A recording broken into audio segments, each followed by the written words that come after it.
ಅಧಿಕಾರಿ ತೆಗೆದುಕೊಂಡಂತ ಕ್ರಮ ಸಮಾಜದ ಎಲ್ಲರಿಗೂ ಮಾಧ್ಯಮದ ಮೂಲಕ ಗೊತ್ತಾಗಬೇಕು. ಜೊತೆಗೆ ಅಧಿಕಾರಿಗಳು ತಾವೇನು ಮಾಡಿದ್ದೇವೆ, ಪ್ರಗತಿ 8% ಸಾಧಿಸಿದ್ದೇವೆ ಹೇಳ್ತಕ್ಕಂಥದ್ದು ಗೊತ್ತಾಗಬೇಕು. ಆ ಕಾರಣಕ್ಕಾಗಿ ಪ್ರಗತಿ ಪರಿಶೀಲನಾ ಸಭೆಯನ್ನು ಮಾಡ್ತಾ ಇದ್ದೀವಿ.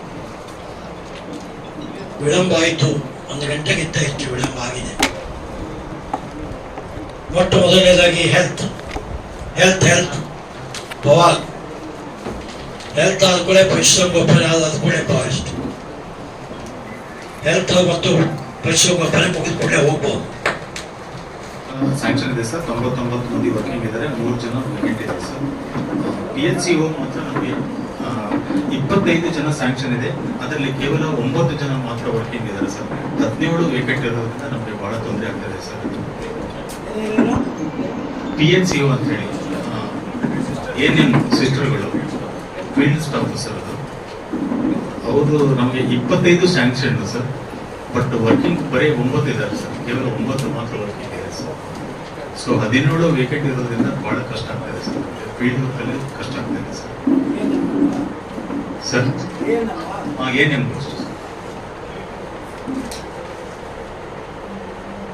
ಆಮೇಲೆ ಬಾಕಿ ನಮ್ದು ಕಾರ್ಯಕ್ರಮಗಳು, ರಾಷ್ಟ್ರೀಯ ಆರೋಗ್ಯ ಕಾರ್ಯಕ್ರಮಗಳು ಚೆನ್ನಾಗಿ ಮಾಡ್ಕೊಂಡು ಹೋಗ್ತಾ ಇದೆ ಸರ್. ಇದ್ದರಲ್ಲಿ ಸ್ಟಾಫ್ಗಳು ನಾವು ಡೆಪ್ಯುಟೇಷನ್ ಮಾಡಿಕೊಂಡು ಫೀಲ್ಡ್ ವರ್ಕ್ ಎಲ್ಲ ಮಾಡ್ಕೊಂಡು ಹೋಗ್ತಾ ಇದ್ದೀವಿ ಸರ್. ಈಗ ನಾನು ಇದರಲ್ಲಿ ಹೇಳ್ತಾ ಇರೋ ಒಂದು ವಿಷಯ ಹೇಳಿದ್ರೆ, ನಮ್ದು ಒಂದೇ ಒಂದು ಪ್ರಾಬ್ಲಮ್ ಆಗಿತ್ತಂದ್ರೆ, ಇದು ಉಚಿತ ಕರ್ನಾಟಕದ್ದು ನಮ್ದೇನು ಆಶಾ ಕಿರಣ ಯೋಜನೆಯಲ್ಲಿ ಚಸ್ಮಾತ್ ತೊಂದರೆಗಳಾಯಿತು ಸರ್. 1.5 ವರ್ಷ ಅಂತ ಹೇಳಿ ನಾವು ಆಶಾ ಕಾರ್ಯಕರ್ತರ ಮೂಲಕ ಪ್ರತಿಯೊಂದು ಮನೆಗೆ ಹೋಗಿ ಚಸ್ಮಾ ಚೆಕ್ ಮಾಡಿದ್ದೀವಿ ಸರ್. ಅದಾದ್ಮೇಲೆ ನಮಗೆ 1 ವರ್ಷದ ನಂತರ ಅನೇಕ ತೊಂದರೆಗಳಿಂದ ಲೇಟ್ ಆಗಿ ಬಂದು 1 ವರ್ಷದ ನಂತರ ಕರ್ನಾಟಕಗಳು ಬಂದು ಸರ್.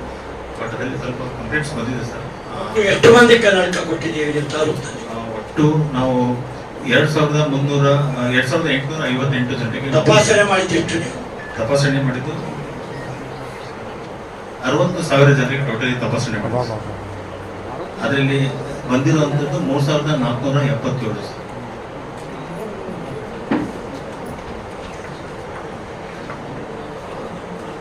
ಕೆಲವು ಬೇರೆ ಬೇರೆ ತಾಲೂಕಿಂದ ನಮ್ಮ ತಾಲೂಕಿಗೆ ಬಂದಿದೆ ಸರ್. ಸೊ ಅದನ್ನ ನಾವು ಮತ್ತೆ ಎಕ್ಸ್ಟ್ರಾ ಅವರವರಿಗೆ ಕಳಿಸಿದ್ದೀವಿ. ಟೋಟಲಿ 2,858 ಜನರಿಗೆ ಚಸ್ಮಾ ವಿತರಣೆ ಮಾಡಿದ್ದೀವಿ. ಆದರೆ ಏನಾಗುತ್ತೆ ಅಂದರೆ, 1 ವರ್ಷದ ನಂತರ ಆಗಿದ್ದಕ್ಕೆ ಅವ್ರದ್ದು ಚಸ್ಮಾ ನಂಬರ್ ಚೇಂಜ್ ಆಗೋ ಸಾಧ್ಯತೆ ಜಾಸ್ತಿ ಬರುತ್ತೆ ಸರ್. ಹೀಗಾಗಿ ಈಗ ಹೊಸ ಯೋಜನೆ ಮತ್ತೆ ಸರ್ಕಾರದವ್ರು ಮಾಡಿದ್ದಾರೆ ಸರ್. ನಾವು ಆಶಾ ಕಿರಣ ಕೇಂದ್ರ ಅಂತ ಹೇಳಿ ಪ್ರತಿಯೊಂದು ತಾಲೂಕು ಆಸ್ಪತ್ರೆಯಲ್ಲಿ ಅದನ್ನೇ ಮಾಡ್ತಾ ಇದ್ದೀವಿ ಸರ್. ಅಂದ್ರೆ ಅದೇ ಸೆಕ್ಷನ್, ಯಾರಾದ್ರೂ ಬಂದ್ರೆ, ಪೇಷಂಟ್ ಬಂದ್ರೆ ಅವ್ರು ಎಲ್ಲೇ ಪರೀಕ್ಷೆ ಮಾಡಬೇಕು, ಅವ್ರ ನಂಬರ್ನ ಆನ್ಲೈನ್ ಕಳಿಸಿ 1-1.5 ತಿಂಗಳಲ್ಲಿ ಅವರಿಗೆ ವಾಪಸ್ ಚಸ್ಮಾ ಅಲ್ಲಿಂದೇ ಕೊಡೋದು, ನಮ್ಮ ಆಸ್ಪತ್ರೆಯಿಂದನೇ ಕೊಡೋದು ಹೊಸ ಯೋಜನೆ ಆಗ್ತಾ ಇದೆ. ಸದ್ಯದಲ್ಲೇ ತಾವು ಉದ್ಘಾಟನೆ ಮಾಡಬೇಕಾಗುತ್ತೆ ಸರ್. ಇನ್ನು ಒಂದು 15 ಡೇಸ್ ಅಲ್ಲಿ ತಾವು ಉದ್ಘಾಟನೆ ಮಾಡಬೇಕಾಗುತ್ತೆ ಸರ್. ಆಶಾ ಕಿರಣ ನಮ್ಮ ತಾಲೂಕಲ್ಲಿ ಡಾಕ್ಟರ್ ಎಷ್ಟಿರಬೇಕು? ಮೇನ್ ಹಾಸ್ಪಿಟಲ್ಗೆ ಎಷ್ಟಿದ್ದಾರೆ? ಮೇನ್ ಹಾಸ್ಪಿಟಲ್ ಅಲ್ಲಿ ಟೋಟಲಿ ಸರ್ ನಮ್ಮಲ್ಲಿ ಟೋಟಲ್ 14 ಡಾಕ್ಟರ್ ಸರ್. ಅದರಲ್ಲಿ 10 ಸ್ಪೆಷಲಿಸ್ಟ್, 4 ಕ್ಯಾಶುಯಾಲಿಟಿ ಮೆಡಿಕಲ್ ಆಫೀಸರ್ ಇರಬೇಕು. 4 ವೇಕೆಂಟ್ ಇದಾವೆ. 10 ಸ್ಪೆಷಲಿಸ್ಟ್ ಅಲ್ಲಿ 6 ಜನ ಮಾತ್ರ ವರ್ಕಿಂಗ್ ಇರುತ್ತೆ ಸರ್. 14ರಲ್ಲಿ 10 ಇದ್ದಾರೆ? ಇಲ್ಲ ಸರ್, 14ರಲ್ಲಿ 6 ಜನ ಮಾತ್ರ ಇರುತ್ತೆ ಸರ್. ಸ್ಪೆಷಲಿಸ್ಟ್? ಸರ್ ಸ್ಪೆಷಲಿಸ್ಟ್ ನಿಮ್ಗೆ 14 ಸ್ಪೆಷಾಲಿಟಿ ಬೇಕಾ? 10 ಸ್ಪೆಷಲಿಸ್ಟ್, 4 ಬರೀ MBBS ಡಾಕ್ಟರ್ ಸರ್. ಆಮೇಲೆ ಈಗೇನಿದೆ? ಈಗ 4 MBBS ಪೋಸ್ಟ್ ವೇಕೆಂಟ್ ಇದೆ ಸರ್. 10 ಸ್ಪೆಷಲಿಸ್ಟ್ ಅಲ್ಲಿ 6 ಜನ ಅಷ್ಟೇ ಇರೋದು ಸರ್. ಯಾರು MBBS ಡಾಕ್ಟರ್ಸ್ ಇಲ್ಲ, ಇರೋ 6 ಜನ ಸ್ಪೆಷಲಿಸ್ಟ್. ಇವಾಗ ಪರ್ಮನೆಂಟ್ ಎಷ್ಟು? ಪರ್ಮನೆಂಟ್ 4 ಜನ ಸರ್. ಇಬ್ರು NHML.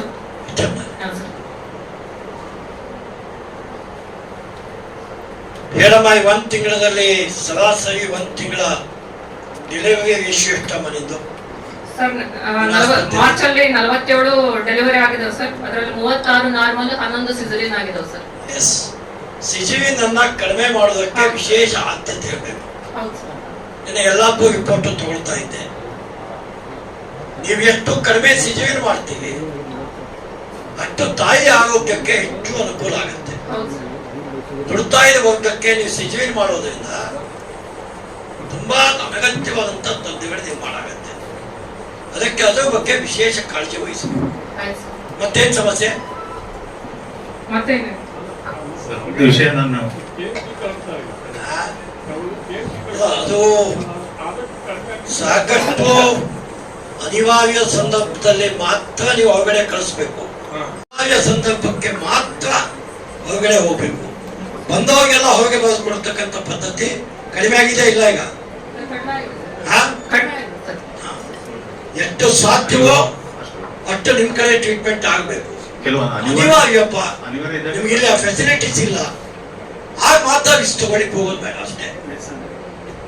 ಸಪೋರ್ಟ್ ಕೊಡಿ ಅಂತ ಹೇಳೋದಿಲ್ಲ, ಹೊಸ ಎನ್ಕರೇಜ್ಮೆಂಟ್ ಸಪೋರ್ಟ್ ಮಾಡಿ ಅಂತ ಹೇಳೋದಿಲ್ಲ.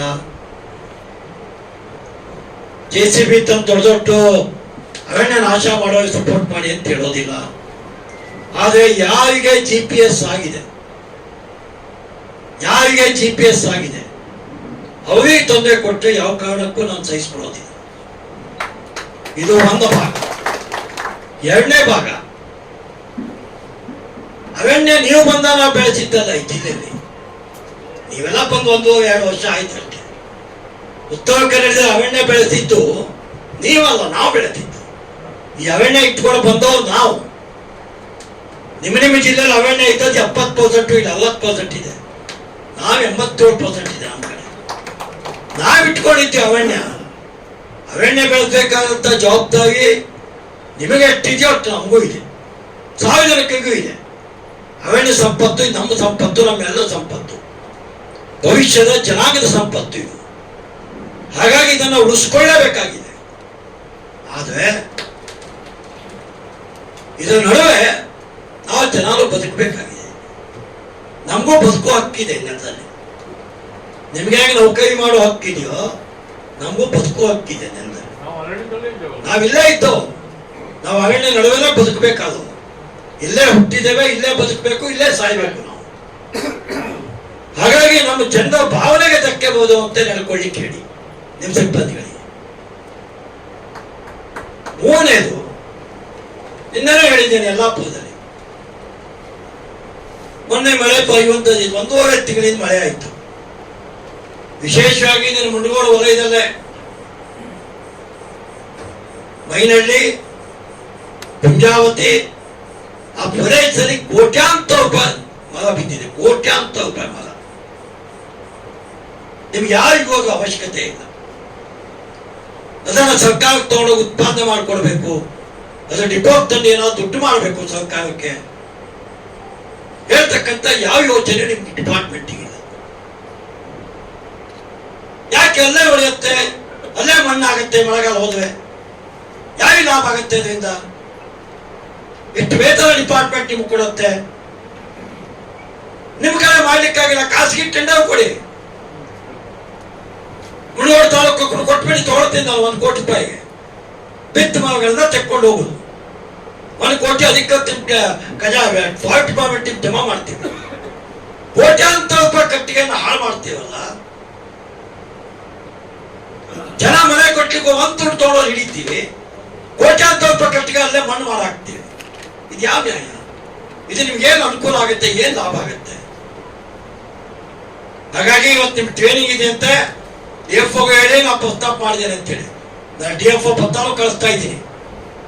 ಯಾವ ಕಾರಣಕ್ಕೂ ಅರಣ್ಯದಲ್ಲಿ ಬಿದ್ದಂತ ಕಟ್ಟಿಗೆ ಹಾಳಾಗೋದಕ್ಕೆ ಅವಕಾಶ ಕೊಡೋದಿಲ್ಲ. ನೀವು ಅವಕಾಶ ಕೊಡಬಾರದು. ಅದು ತಂದು ಅರಣ್ಯ ಇಲಾಖೆ ಉತ್ಪನ್ನ ಮಾಡ್ಕೊಳ್ಳಿ, ಇನ್ಕಮ್ ಮಾಡ್ಕೊಳ್ಳಿ ನಿಮ್ಮ ಡಿಪಾರ್ಟ್ಮೆಂಟಿಗೆ. ನಿಮಗೆ ಏನೂ ಇಲ್ಲಪ್ಪ ಇದು ಅವಕಾಶ, ಖಾಸಗಿ ಟೆಂಡರ್ ಕೊಡಿ. ನಿಮ್ಮ ಹಣ ತುಂಬುತ್ತವೆ, ಕಟ್ಟಿಗೆ ತಗೊಂಡು ಹೋಗ್ತಾರೆ. ಈ 2-3 ವಿಚಾರಗಳನ್ನ ನಿಮ್ ಪ್ರಸ್ತಾಪ ಮಾಡಿದ್ದಾರೆ. ಇದು ಗಮನದಲ್ಲಿ ಇಟ್ಕೊಂಡು ಅರಣ್ಯ ಇಲಾಖೆ ಕೆಲಸ ಮಾಡಿ. ಮತ್ತು ಆಳಕ್ಕೆ ಇಳಿಯೋದಕ್ಕೆ ಹೋಗೋದಿಲ್ಲ. ನನಗೆಲ್ಲ ಆಳ ಅಗಲ 40 ವರ್ಷದ ಈ ಕೆಲಸ ಮಾಡ್ತಾ ಬಂದಿದ್ದೇನೆ ಈ ಜಿಲ್ಲೆಯಲ್ಲಿ. ನನಗೆ ಇಡೀ ಇಲಾಖೆ ಆಳ ಮತ್ತು ಅಗಲ ಎರಡೂ ಗೊತ್ತಿದೆ. ಜನಸಾಮಾನ್ಯರ ಜೊತೆಗೆ ಸಂಬಂಧ ಒಳ್ಳೇದಿದ್ರೆ ನಿಮ್ಮ ಅರಣ್ಯ ಚೆನ್ನಾಗಿ ಬೆಳೆಯುತ್ತೆ. ನಿಮ್ಮ ಅರಣ್ಯ ಓಪನ್ ಟ್ರೆಸರಿ. ನಿಮ್ಗೆ ಯಾವ ಕಡೆ ಕೀಲಿ ಇಲ್ಲ. ಈ ಕೀಲಿ ನಮ್ಮ ಕಡೆ ಇದೆ, ಈ ಜನರ ಕಡೆ ಇದೆ. ನಿಮ್ಗೆ ಯಾವ ಕಡೆ ಅರಣ್ಯ ಇಲಾಖೆ ಕೀಲಿ ಇಲ್ಲ. ಒಂದು ಕಡ್ಡಿ ಪೆಟ್ಟಿಗೆ ಇದ್ರೆ ಮುಗಿದೋಯ್ತು ನಿಮ್ಮ ಅರಣ್ಯದ ಕತೆ. ಕೀಲಿ ನಮ್ಮ ಕಡೆ ಇದೆ, ನಿಮ್ಮ ಕಡೆ ಇಲ್ಲ, ಜನಸಾಮಾನ್ಯ ಕೈಯಲ್ಲಿದೆ. ಹಾಗಾಗಿ ಜನರ ವಿಶ್ವಾಸದಿಂದ ಅರಣ್ಯ ಬೆಳೆಸಿ, ಜನರ ಪ್ರೀತಿಯಿಂದ ಅರಣ್ಯ ಬೆಳೆಸಿ, ಜನಕ್ಕೆ ನೋವಾಗದಂತೆ ಅರಣ್ಯ ಬೆಳೆಸಿ. ಜನಸಾಮಾನ್ಯರಿಗೆ ಹೇಳ್ತೇನೆ, ಒಂದು ಕಾಲ ನಡೆದೋಗಿತ್ತು, ಬೇಕಾದ ಅತಿಕ್ರಮಣ ಮಾಡ್ತಿದ್ವಿ, ಬೇಕಾದಂತ ಅತಿಕ್ರಮಣ ಮಾಡ್ತಿದ್ವಿ. ಇವತ್ತು ಕಾಲ ಬದಲಾಗಿದೆ. ಹೊಸ ಅತಿಕ್ರಮಣಕ್ಕೆ ಕಾನೂನಲ್ಲಿ ಅವಕಾಶ ಇಲ್ಲ. ಹೊಸ ಅತಿಕ್ರಮಣ ಮಾಡಿ ಇವತ್ತು ದಿವಸದಲ್ಲಿ ಅರಣ್ಯವನ್ನು ನಾಶ ಮಾಡೋದಕ್ಕೆ ಸಾಧ್ಯ ಇಲ್ಲ. ಆ ಕಾರಣಕ್ಕಾಗಿ ಜನಸಾಮಾನ್ಯರು ಸಹಕರಿಸಬೇಕು. ನೀವು ಅರಣ್ಯ 1 ಎಕರೆ 2 ಎಕರೆ ಅತಿಕ್ರಮಣ ಮಾಡೋದು, IFO ಬಂದು ಹಿಡಿದಿದ್ದಾನೆ ಅಂತ ಹೇಳೋದು ಹೇಳಲಿಕ್ಕೆ ಹೋಗಬೇಡಿ. ದಯವಿಟ್ಟು ಅರಣ್ಯ ಉಳಿಸ್ಬೇಕಾಗಿದ್ದು ಅವ್ರದ್ದು ಅದೇ ಜವಾಬ್ದಾರಿ ಇಲ್ಲ. ಅವ್ರು 1 ವರ್ಷ ಅಂತೇಳಿ ಹೋಗ್ತಾರೆ, ಅದು ನಾವಿಲ್ಲೇ ಬೆಳಿಬೇಕು, ನಿಮ್ಮ ಮಕ್ಕಳು ಇಲ್ಲೇ ಬದುಕಬೇಕು, ನಿಮ್ಮ ಮುಂದಿನ ಜನಾಂಗ ಇಲ್ಲಿ ಹೊಡಿಬೇಕು. ಆ ಕಾರಣಕ್ಕಾಗಿ ನಿಮ್ಮ ಅರಣ್ಯ ಇಲಾಖೆ ವಿನಂತಿ ಮಾಡ್ತೇನೆ, ದಯವಿಟ್ಟು ಸಹಕರಿಸಿ. ಜನಸಾಮಾನ್ಯರ ಭಾವನೆಯನ್ನು ಅರ್ಥ ಮಾಡ್ಕೊಂಡು ಅರಣ್ಯ ಬೆಳೆಸಿ. ಇಡೀ ರಾಜ್ಯದಲ್ಲೇ ಮೊದಲನೇ ಸ್ಥಾನದಲ್ಲಿ ನಮ್ಮ ತಾಲೂಕು ಬಂದಿದೆ. ಅದಕ್ಕೆ ಮತ್ತೊಮ್ಮೆ ಇಡೀ ನಿಮ್ಮ ಕಮಿಟಿ ಮತ್ತು ವಿಡಿಯೋಗಳಿಗೆ ಅಭಿನಂದನೆ ಹೇಳ್ತೀನಿ. ಕಾರಣ ಮುಂಡಗೋಳದಲ್ಲಿ 100% ವಸೂಲಿ ಆಗಿದೆ ಅಂತಂದ್ರೆ ಬೇರೆ ಕಡೆ ಏನ್ ಬೇಕಾದ್ರೂ ಆಗ್ಬೋದು. ಅದು ಮುಂಡಗೋಳು ಮಾಡಿದೀವಲ್ಲ, ಅದೇ ಒಂದು ದೊಡ್ಡ ದಾಖಲೆ ಮತ್ತು ಸಾಧನೆ. ಅಷ್ಟೇ ಮಟ್ಟಿಗೆ ಮುಂಡಗೋಡು ಜನ ಸರ್ಕಾರ ಜೊತೆಗೆ ಸ್ಪಂದನೆ ಕೊಟ್ಟಿದ್ದಾರೆ. ಆ ಕಾರಣಕ್ಕಾಗಿ ಇದಿಷ್ಟು ವಸೂಲಿ ಆಗೋದಕ್ಕೆ ಸಾಧ್ಯ ಆಗಿದೆ. ಇವತ್ತೇನು 7 ತಿಂಗಳ ನಂತರ ಇವತ್ತು ಪ್ರಗತಿ ಪರಿಶೀಲನೆ ಸಭೆ ಮಾಡಿದ್ದೇವೆ. ಇದರಿಂದ ಒಂದು ಮಾಡತಕ್ಕಂಥ ಪ್ರಗತಿ ಪರಿಶೀಲನಾ ಸಭೆಯಲ್ಲಿ ಇವತ್ತು ಕೊಟ್ಟಂತ ಸಲಹೆ ಸೂಚನೆಗಳನ್ನ ನಿರ್ದಿಷ್ಟ ಅವಧಿಗೆ ಸರಿಯಾಗಿ ಕೆಲಸ ಮಾಡಿ ನಮ್ಮ ತಾಲೂಕಿನ ಪ್ರಗತಿಗೆ ಮತ್ತಷ್ಟು ಶಕ್ತಿಯನ್ನು ಕೊಡಬೇಕಂತ ಕೆಲಸವನ್ನು ಇಡೀ ನಮ್ಮ ಅಧಿಕಾರಿಗಳ ತಂಡ ಮಾಡಬೇಕು. ಅದಕ್ಕೆ ಎಲ್ಲ ಸಾರ್ವಜನಿಕರು, ಪಂಚಾಯತ್ ಅಧ್ಯಕ್ಷರು, ಸದಸ್ಯರು, ಎಲ್ಲ ಮಾಧ್ಯಮದ ಗೆಳೆಯರು, ಎಲ್ಲ ಅಧಿಕಾರಿಗಳು, PDOಗಳು ಎಲ್ಲರೂ ಕೂಡ ಸಹಕರಿಸಬೇಕು. ಎಲ್ಲರಿಗೂ ನಮಸ್ಕಾರ.